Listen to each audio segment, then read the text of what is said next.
maybe I can like take some time, maybe a week or two, to like research a little bit on the topic, and I present some ideas, some papers on certain topics. That's just an offer, I guess, that I could make, and I think that could make it more interesting to some of you to sit in the class in general. And the other thing is that most of the lecture is based off of the book of Alpidine, and you can find the whole book online. You can buy it. I don't necessarily recommend that because it's not really necessary. You don't have to like read the whole book, and we mostly take several chapters out of it. We mix and match some chapters, and we take them out of order most of the time.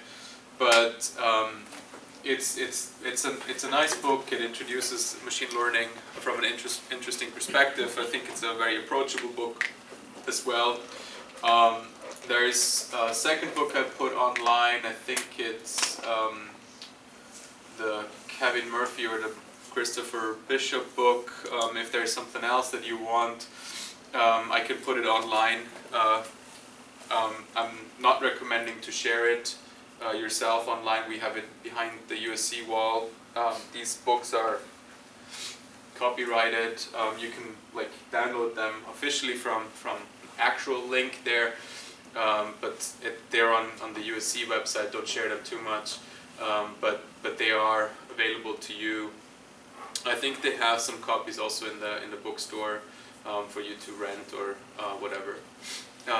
Yeah, so that's all on the blackboard as well. Okay, so facial recognition. So this guy here, we have 4 pictures of this guy, and this is our training data, and now we want to recognize him down here. So what kind of features like should we use in this case? Is, let's say, lighting a good idea? So let's say like the skin color, is that a good idea to use as a feature? In general, possibly not, because we don't know in what kind of condition we're going to like see the face again.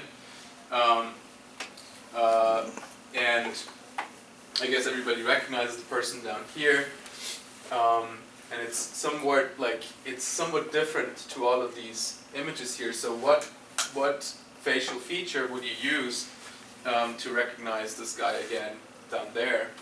And I can give a couple of ideas. So maybe like the triangle between eyes and nose is interesting. That's probably not going to really change a lot.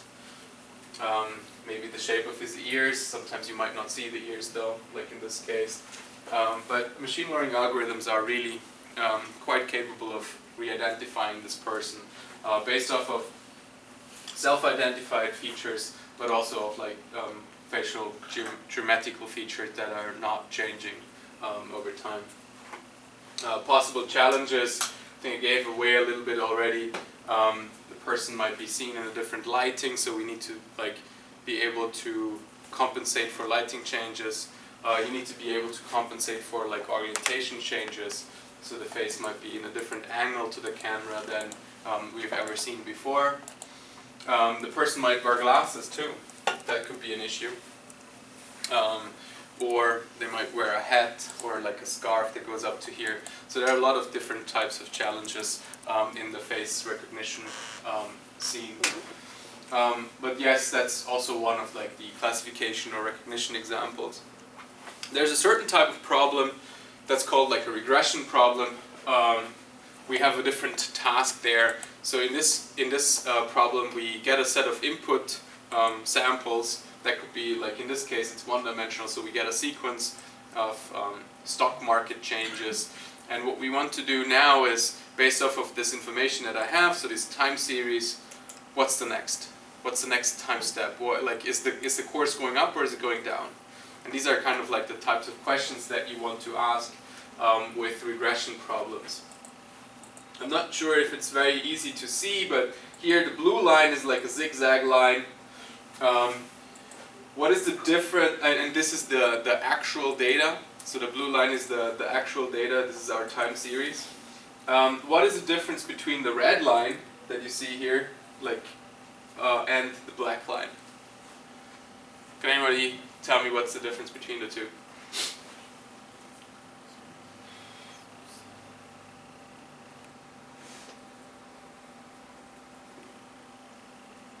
So how would you describe, like, which one fits the data better? Red or black? Red, okay. Yes, the red line fits the data better. Why?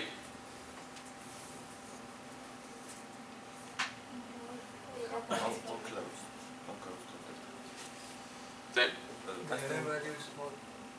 think that the red line, the distance between the red line and the blue line is more close.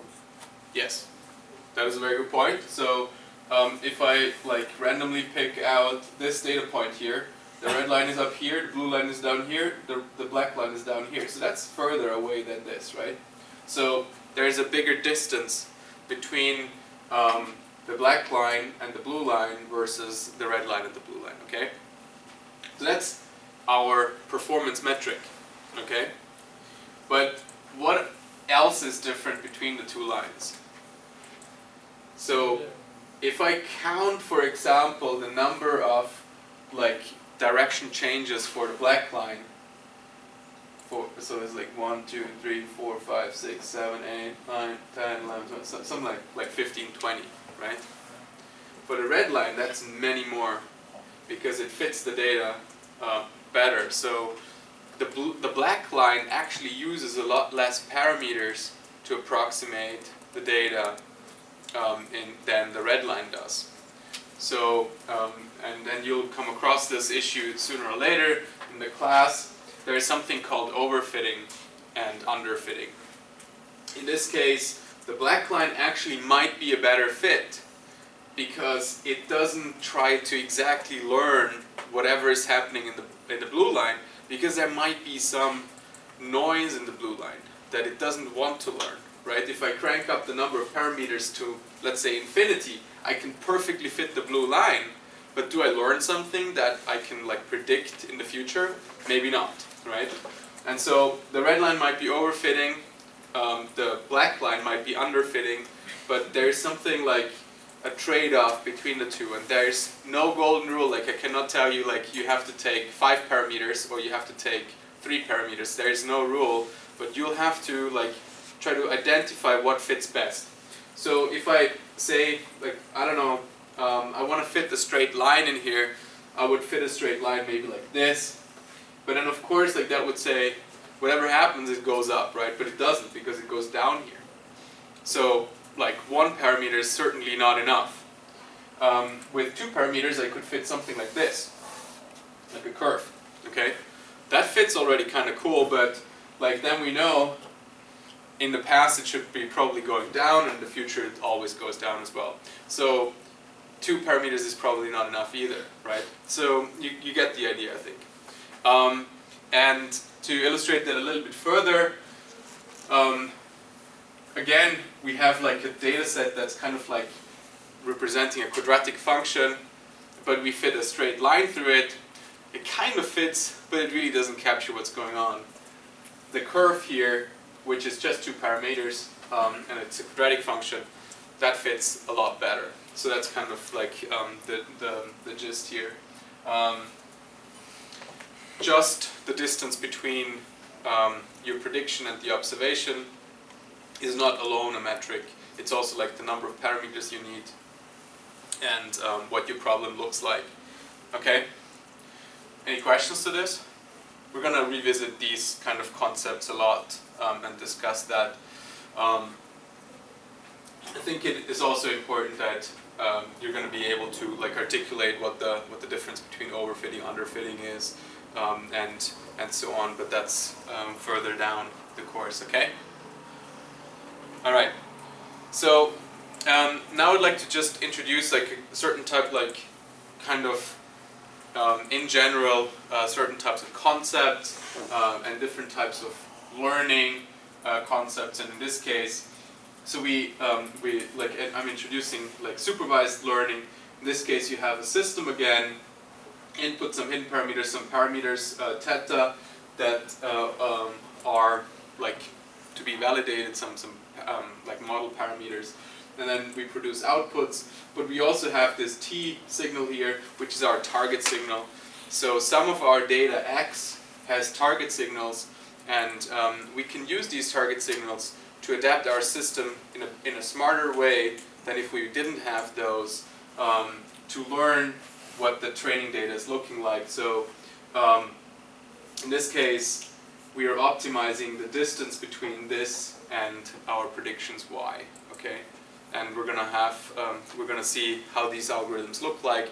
But this is the typical supervised learning setup. Certain types of uses. I think we had a few that we mentioned. So prediction of future cases, like what's down the road, what's going to happen then. Knowledge extraction, like if I observe something, what is in there? Like, can I understand?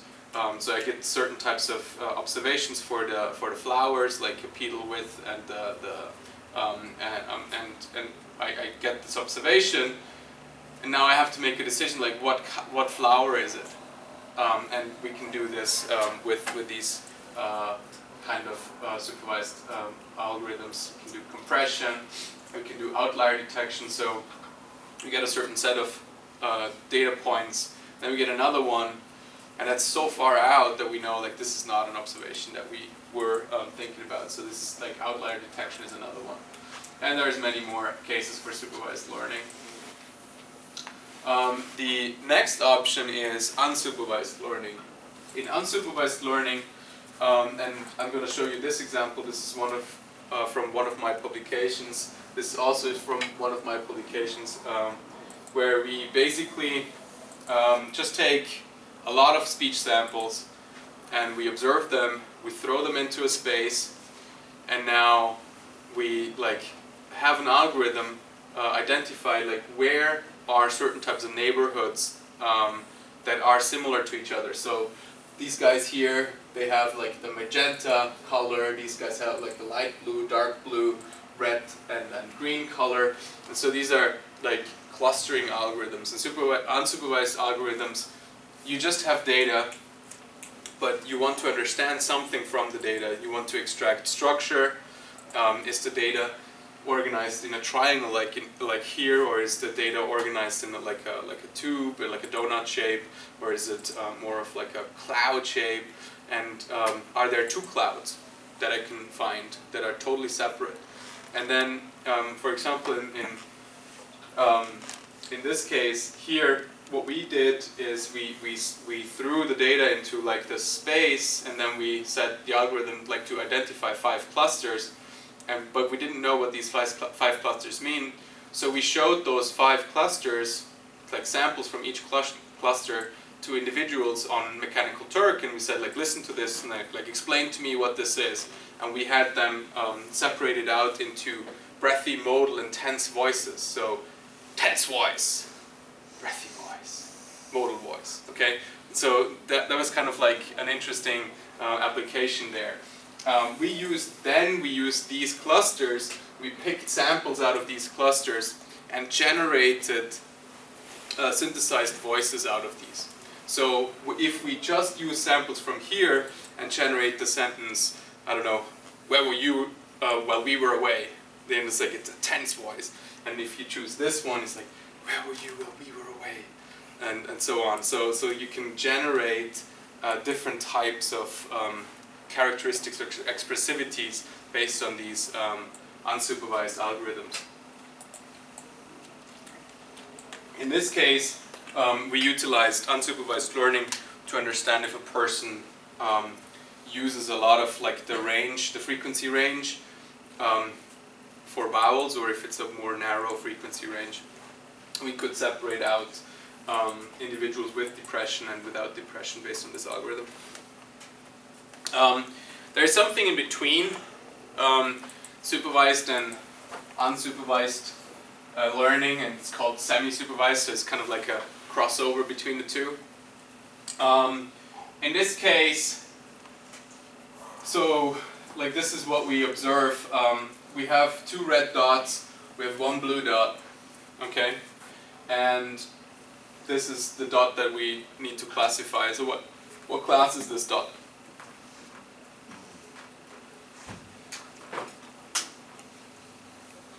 What would you say?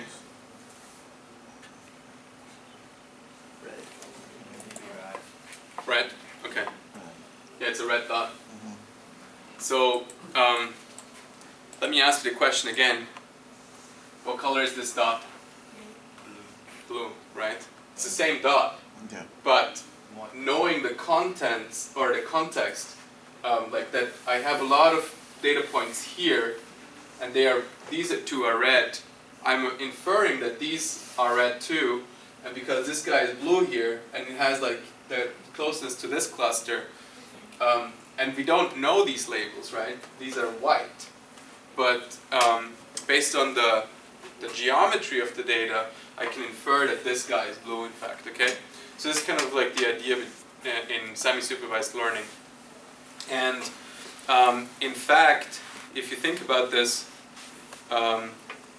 In this case, we could have done the same thing for semi-supervised. We could have done a semi-supervised learning task here too. We could have learned this cluster, or like these clusters, and then we pick out just 1 or like 5 and 5, etc. And we show it to people and say like, okay, what are these guys? And then they label them, and now we have labels for just 15 things, but then we can like annotate the rest of them. So it's kind of like the idea of a semi-supervised learning where you only know a few and then infer the rest of them. Okay, so now that we have said this, like we can infer that these are red and these are blue, even though we don't know that.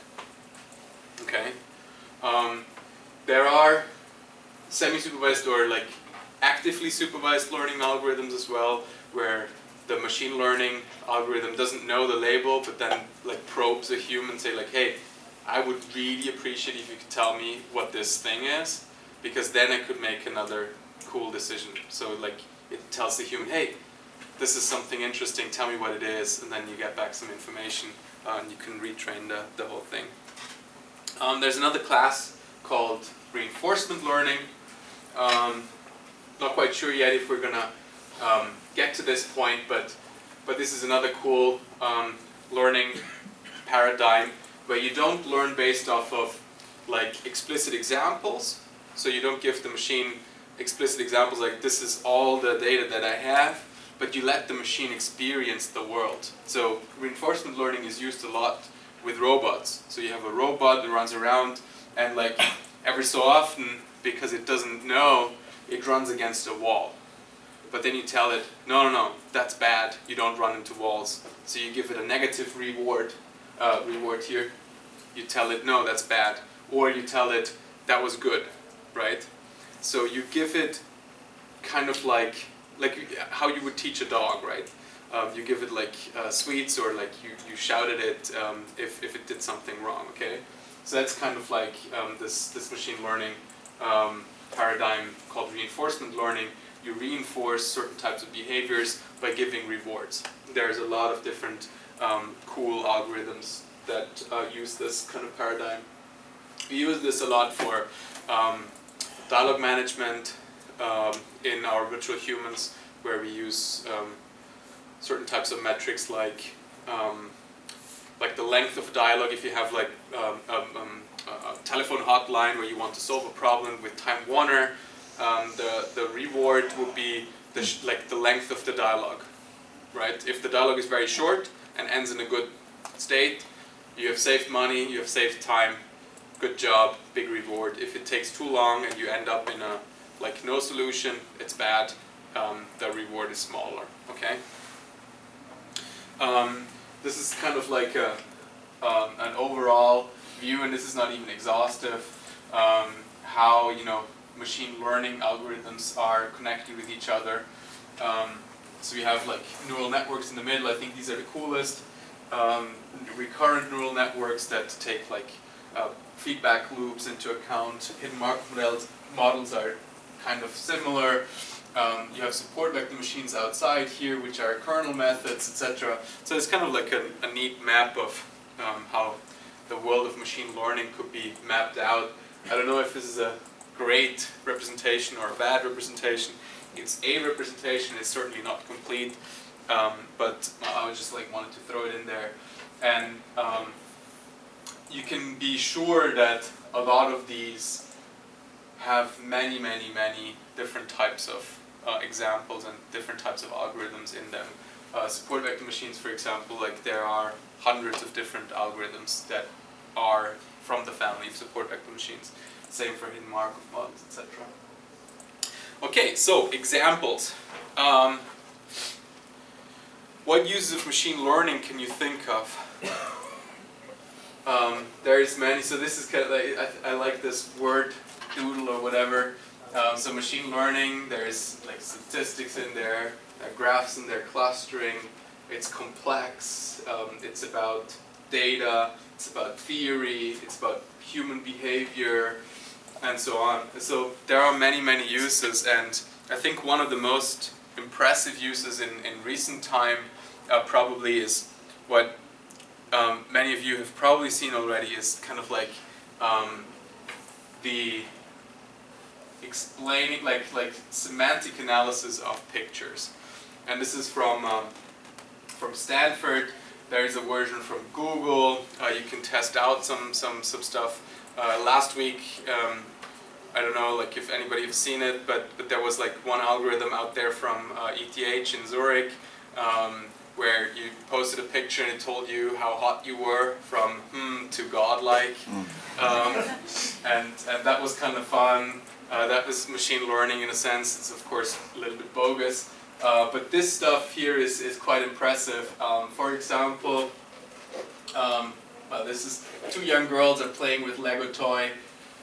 Kind of, yeah, it's Duplo, it's not Lego. Not so sure if the person here is very young, nor am I not sure if this is a girl.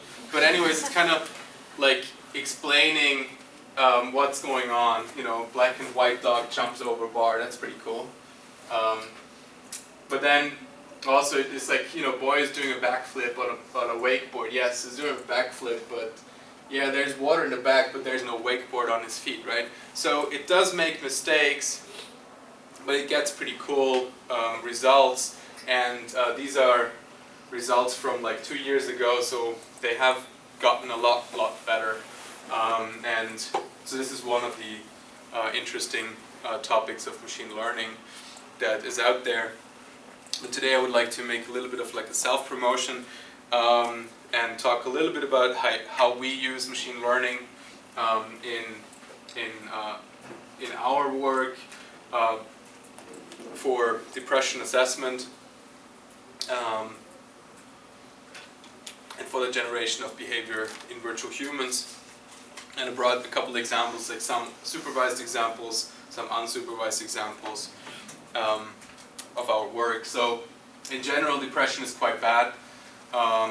There are about 10 to 20%, depending on the source, which you believe more, of the population will experience a depressive episode during their lifetime. So depressive episode is something like a depression that can last for like 2 weeks, a month, even a year or something like that. But a lot of people are experiencing these, and it's quite bad for society, for the individual, for the loved ones, etc. In addition, PTSD, post-traumatic stress disorder, is an increasingly prevalent condition in the army as well as the civilian population.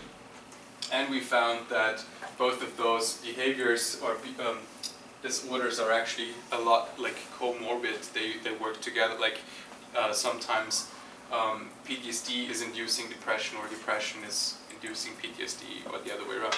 So it's quite a big of a problem. The scenario that we are working in is the SimSensei plus multisense scenario. I'd like to just give you a little bit of a hint, like how the interaction between an individual here with the virtual human looks like in our work. with this video.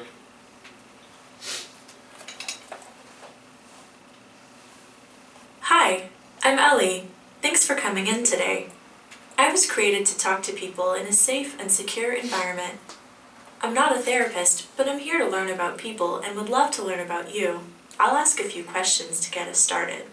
And please feel free to tell me anything. Your answers are totally confidential. Are you okay with this? Yes. So, how are you doing today? I'm doing well. That's good. Where are you from originally? I'm from Los Angeles. Oh, I'm from LA myself. When was the last time you felt really happy?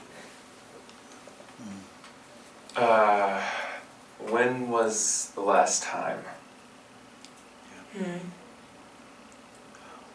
I don't know. Yeah, I'm not someone who's really like, I don't have any real highs. I feel like I'm a level person. It's just happy. I guess to answer your question, probably a couple months ago. I noticed you were hesitant on that one. Would you say you are generally a happy person? Alright, so it gives you kind of like a little bit of a flavor of how the interaction looks like. You can watch the whole video on YouTube. It's at the USC ICT channel. But what we do in general is kind of like, we try to capture nonverbal behavior through multisense. We analyze this behavior, we capture it, we like report it, we save it, etc. And we can make like these assumptions here. So you can say voice quality, that was like the breathy, modal, tense kind of voice quality, was like 0.2 today. What does that mean? Nobody knows. We can put it into like a temporal context, say like, oh, there's something changing with this person. A week ago it was that way, 2 weeks ago it was that way. But still we don't really know what's going on. So we really need to fill this box here, right? What does the reference population look like? And we have recorded a lot of people. We have recorded, I think, over 700 people in this data set. They were all mostly recruited through US Vets organization or Craigslist. And so now we have a set of people that are either depressed or not depressed, and we can plot them in this kind of context. So now we can actually see, okay, this person is moving from week to week more towards the distressed population and away from the non-distressed population. So that gives us an indication of the person might actually get worse. But we don't really know that yet because there's no one-to-one relationship between one observation and a condition. So we need to look at a lot of these different types of conditions. So we look at their smile behavior, look at their tense voice, the posture, their emotional expressivity in the face, etc. And so we take all of these informations and give them towards a machine learning algorithm to infer if the person is like more similar to a person that is depressed or more similar to a person that is not depressed. That's kind of like the type of data that we're looking at. And we kind of consider this interaction with the virtual human as like a blood sample. It's your behavioral lab. So you get into the lab with the virtual human, you interact with the virtual human, you give your sample of behavior to the virtual human, and then we can analyze it in the lab, which is the machine learning algorithm, and give the doctor some information about what is going on, what we believe is the condition of the individual. So this is kind of like the premise, like we aim to support healthcare providers, not replace them. So we use that as a clinician support tool. So we get this lab setting data recorded to provide the information that we observe to the clinician. There's, of course, a lot of work that has been done in this area by Fairbanks, Schelde, Voxer, Darby, etc. But one of the things that you can see here is 93, 84, 74, and these are a bit newer, but 95, 82. These are very old papers. So most of the time these analyses have been done manually. They have been done qualitatively, so like a clinician interacted with the patient and said, I think this person was a little bit like less expressive. But like how much less expressive? Well, I don't know that. It's like, you know, I didn't count it because humans don't count these things, but machines do.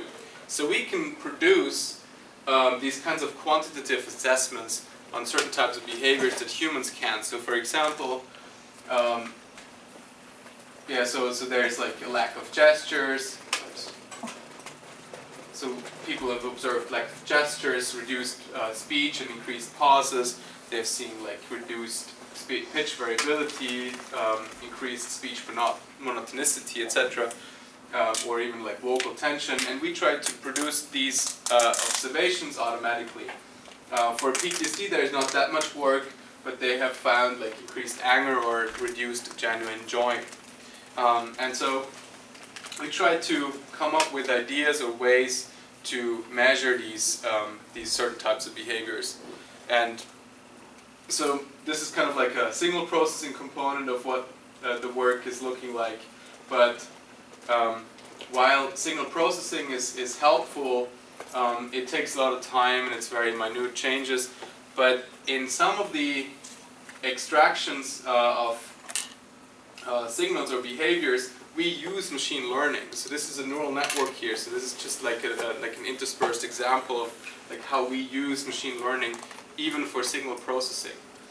So this is a machine learned signal processing application like facial expression analysis, like facial tracking. These are all machine learned signal processing topics. So you need to identify the face and then you need to track the face. You also need to like when the facial shape changes, what expression changes, like does the person start to smile? So that's all machine learned examples of signal processing or feature extraction. Just so you know, like, and then you can do statistical analysis. You learn all about like how to do these kind of things later on in the course. But we observe if we have small p-values, that's kind of good. I'm just kind of jumping through these a little bit to get to the end of the lecture today. But what we then do, so here is now like the classification experiment. This is what we want to do. We run analysis. In this case, it's a support vector machine. And we try to separate the blue dots from the red dots, and we try to learn this separation here. And we use the data that I mentioned earlier for this task. So we use all these behavioral measures of voice, facial expressions, etc., and give this as the input to the machine learning example. And what we find are certain types of accuracies. So let's say 75% accuracy for depression, 72 for PTSD. This is one way to like report the results. So accuracy is one way, then F1 measure is another way to report these. Some other measures that we've looked at are smile behaviors, vertical gaze, self-adaptive fidgeting, and we will have time to go through these in the slides in more detail. Don't want to bore you with the numbers most of the time, but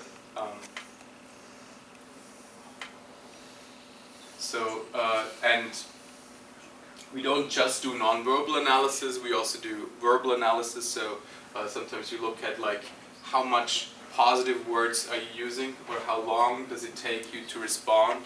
So this is like the positiveness of the response to tell me about the last time you felt really happy, and the length that it takes. So an individual that has PTSD or depression answers the question, tell me about the last time you felt really happy, more flat, like no, like I felt super good last week. So they like, I felt relatively good last week, something like that. So it's like more toned down, and it takes them longer to respond. So this is kind of like the things that we can observe. Hey, come on in. Hey.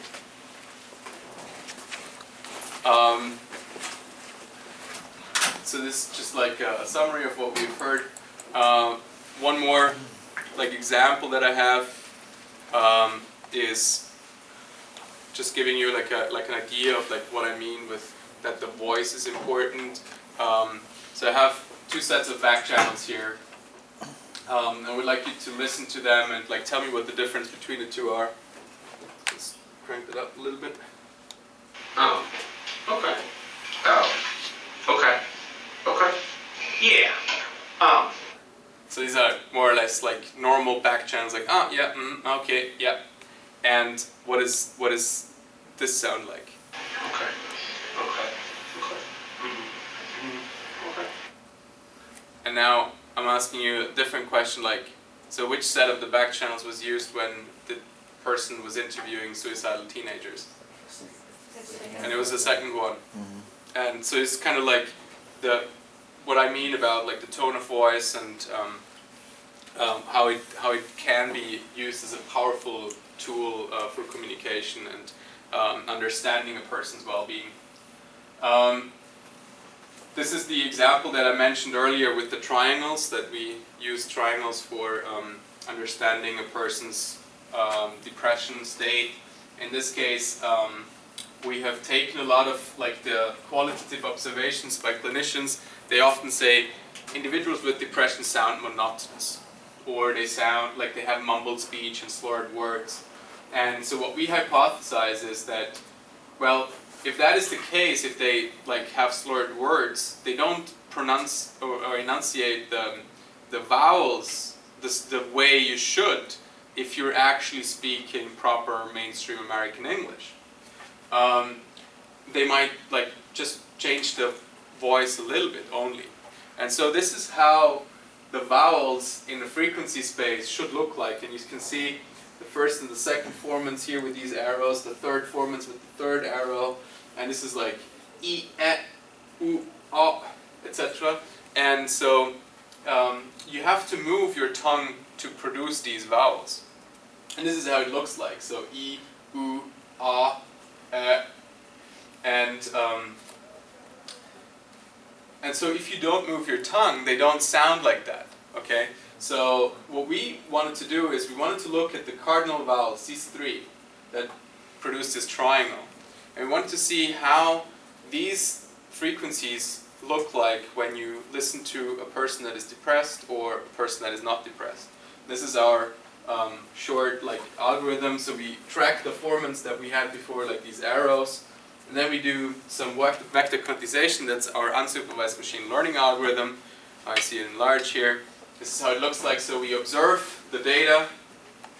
We initialize our cluster centers with an unsupervised, for the unsupervised machine learning algorithm. This is our reference. This is where the vowels should be. And then we let the machine learning algorithm find for this individual the green triangle, like where is the green triangle at for an individual. And this is done by k-means clustering. We'll discuss k-means later in the lecture in more detail. But this is how the space looks like for an individual that does not have depression. And this is how the space looks like for an individual that has depression. So the qualitative differences, they're much smaller. And we showed that this was actually consistent across a lot of data sets for PTSD, depression, as well as suicidality in adolescents. The story got picked up by The Economist. This is my claim of fame, that some of my work was introduced in The Economist in 2015. It's kind of nice. The journalist understood that we are trying to quantify what other people usually qualitatively assessed. There's another example here about suicidality that you can take a look at. Here we compare, for example, hidden Markov models with support vector machines. In this case, you can see that the hidden Markov models in blue here perform better than the support vector machines. And this is mostly because there is something temporal in the data. It's not just like observation by observation next to each other. So there's something that needs to be temporally understood about the data. This is just another example. You can read up on some of those. When we touch hidden Markov models or support vector machines, you might be discussing what's the difference between these approaches later on then. As a last example, I'd like to go through a little bit of like one of my most recent projects, the Cicero project, and I'd like to show you this example here. So this guy is actually one of the competitors in the World Championship of Public Speaking. Let's look at what he does. He wrote his life story down in a journal, with a twist.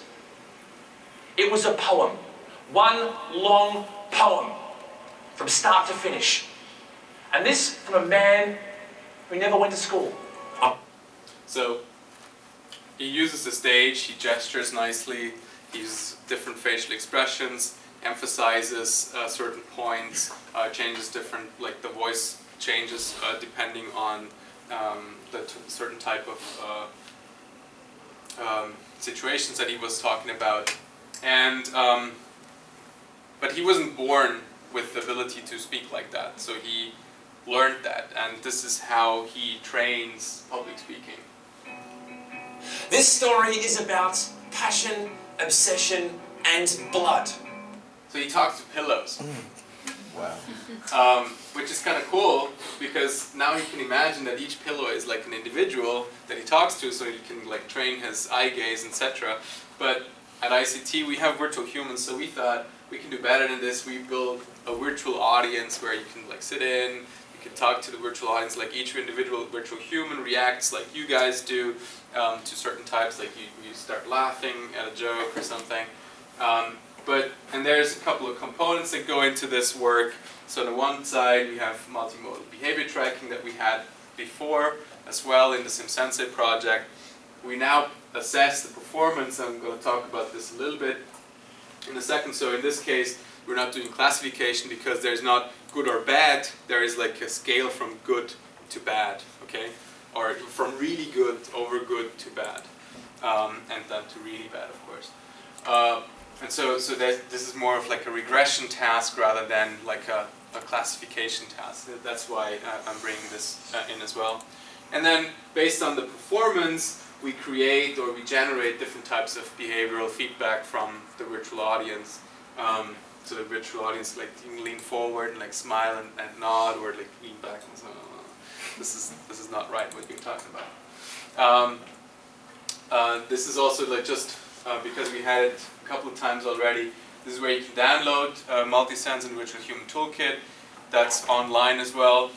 This is our voice analysis framework. It's a collaboration between these universities and us. So this is Crete, Trinity College Dublin, where I was before, University of Mons and Aalto University in Finland.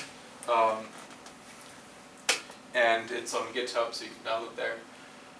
This is our performance on the overall performance assessment in this case, and the different types of like categories like intonation, confidence, stage use, pause fillers, etc. that we have come up with. This is based off of ensemble trees that are trying to like predict performance on a regression base continuously. And in this case, our performance metric is not accuracy but correlation. So like just to give you a couple of different types of hints like how this could look like. This is when we try to predict anxiety based off of the public speakers. This is the anxiety true score, this is the predicted score, and if this would be like a perfect straight line, we would fit it perfectly. We fit it somewhat okay. This is actually a pretty good assessment. So in this case, our performance metrics is 0.78 correlation and 0.13 mean absolute error. So that's just like kind of like a couple of examples how this looks like. All right, this is kind of the end of the first lecture. I have already, and this is, I don't know, this might be a shocker to everybody, but we already have an assignment for next week. The assignment, this is also posted online, is basically, first of all, like everybody, like you should try this, and for several reasons. First of all, like, can you find the article on Blackboard? Can you submit something on Blackboard? I think this is already the first step, so we need to make sure that everybody knows how to use Blackboard and how to communicate on the discussion board. This would be really nice if we get some posts there. So we have a New Yorker article that discusses affective computing. This is one of the fields that I'm working on. It's a very vibrant field that uses a lot of machine learning. And uses facial expression analysis, voice analysis, creating interactive behaviors with a virtual human or something else, a robot, etc.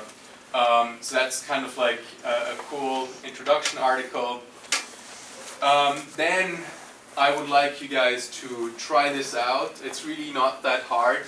I would just like you to try an online search, look for machine learning data sets. That could be unsolved problems, that could be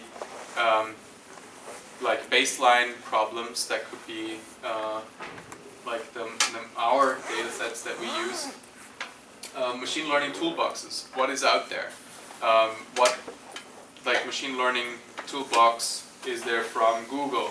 Is there something on GitHub?